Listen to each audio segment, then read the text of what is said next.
महाकुंभ में बीते दिन हुए हादसे के बाद भी श्रद्धालु भारी संख्या में महाकुंभ पहुंचे। अफवाहों का दौर प्रशासन की तरफ से खत्म किया गया और किसी भी दिन से सबसे ज्यादा संख्या कल के दिन यानी मौनी अमावस्या के दिन श्रद्धालुओं के स्नान करने की रही मीनाक्षी। करीब 9 करोड़ की संख्या में श्रद्धालुओं ने पावन डुबकी लगाई।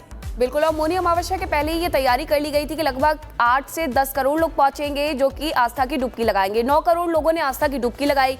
दिव्य भव्य नव्य महाकुंभ में जो तैयारियां की गई थी उसे लेकर के लोग वहां पर तारीफ करते हुए नजर आए।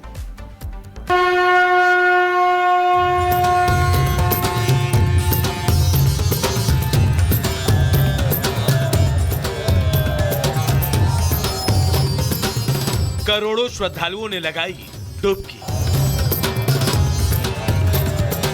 हेलीकॉप्टर से बरसे फूल और हर जुबा पर हर हर गंगे।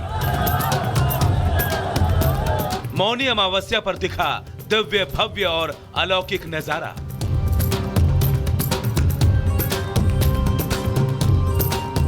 दुनिया का सबसे बड़ा धार्मिक आयोजन महाकुंभ प्रयागराज में पिछले 17 दिनों से जारी है। करोड़ों साल पहले कुंभ से गिरे अमृत की तलाश में श्रद्धालुओं का रेला गंगा यमुना और अदृश्य सरस्वती के किनारे खींचा चला आ रहा है। मौनी अमावस्या पर श्रद्धालुओं ने जैसे ही आस्था की डुबकी लगाई, त्रिवेणी संगम की बूंदे ऐसे छलक उठी मानो कुंभ से अमृत छलक उठा हो। प्रयागराज में महाकुंभ की आस्था अपने चरम पर है। करोड़ों श्रद्धालु संगम में स्नान के लिए उमड़ रहे हैं, जिससे पूरे क्षेत्र में भीड़ का सैलाब नजर आ रहा है। भगदड़ जैसी स्थिति बनने के बावजूद श्रद्धालुओं की आस्था डगमगाई नहीं। मौनी अमावस्या पर करीब 9 से 10 करोड़ श्रद्धालुओं ने महाकुंभ पहुंचकर पवित्र संगम में आस्था की डुबकी लगाई। मौनी अमावस्या के खास मौके पर नागा साधुओं का भी अनोखा अंदाज देखने को मिला। हाथ में तलवार और अनोखे करतब करते वो अमृत स्नान करने पहुंचे।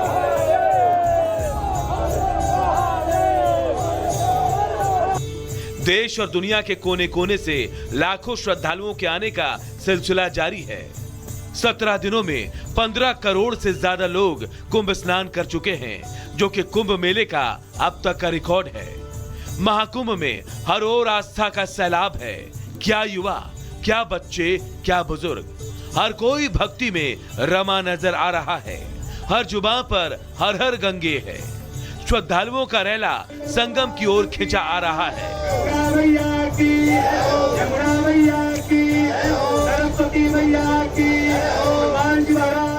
महाकुंभ का आयोजन न सिर्फ आस्था का प्रतीक है, बल्कि सुरक्षा, प्रबंधन और समर्पण का उदाहरण भी बन रहा।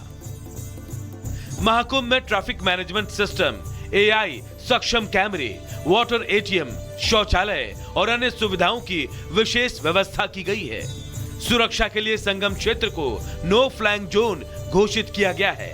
लगभग 1 लाख पुलिस कर्मियों, पैरामिलिट्री फोर्सेज, एसडीआरएफ, एनडीआरएफ और फायर ब्रिगेड की टीमों को तैनात किया गया है। 2750 एआई आधारित सीसीटीवी कैमरे और 100 वीएमडी स्क्रीन मेला क्षेत्र पर कड़ी नजर रखे हुए है। महाकुंभ को 10 जोन, 25 सेक्टर, 56 थाने और 155 चौकियों में बांटा गया है। Bomb detection squad, anti sabotage team, महिला कमांडो और घुड़सवार पुलिस भी तैनात की गई है।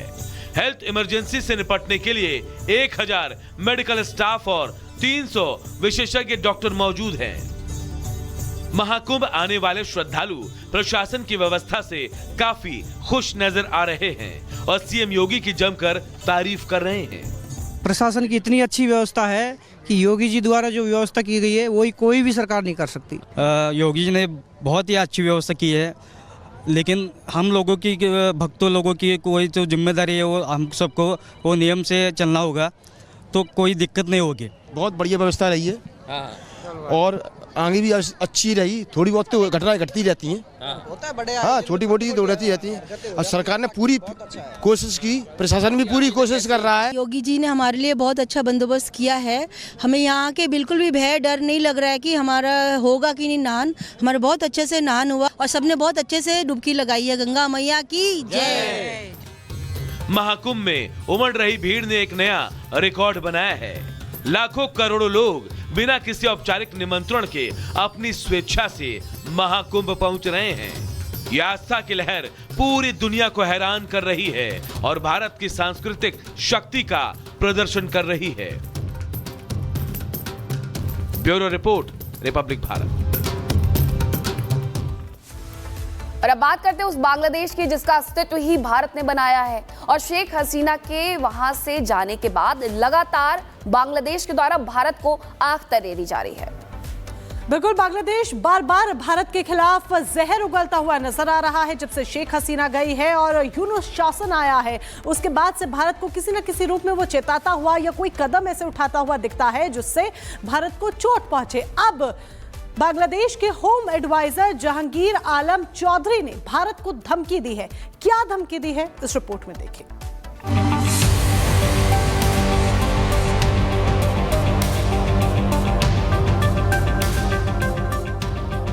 बांग्लादेश दे रहा भारत को गीदड़ भभकी।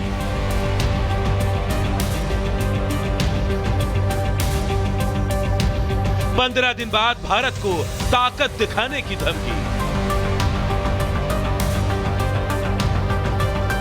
पाक के शोहबत में अकड़ दिखा रहा बांग्लादेश।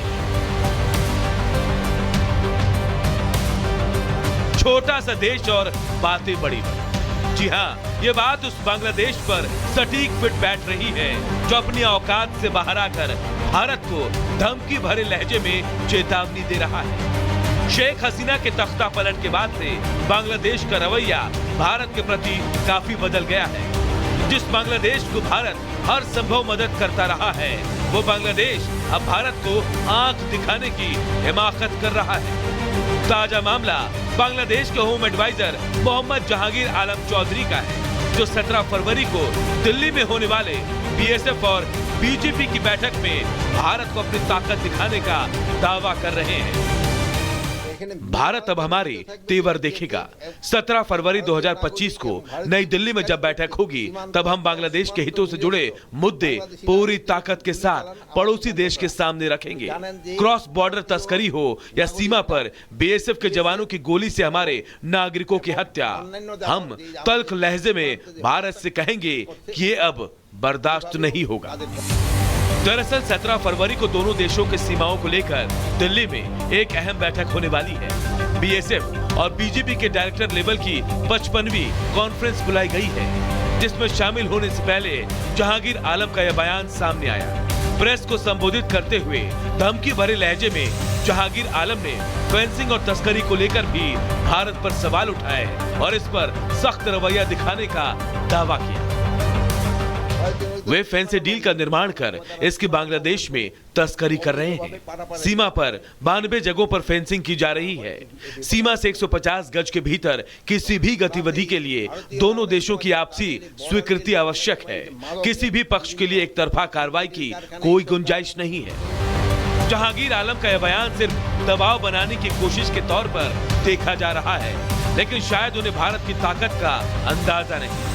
भारत वो देश बन चुका है जो दोस्ती के लिए जान भी दे दे, लेकिन दुश्मनी मोल ली तो भारत छोड़ेगा भी नहीं। भारत का जवाब बांग्लादेश को बैठक में सामने से मिलेगा। Bureau report.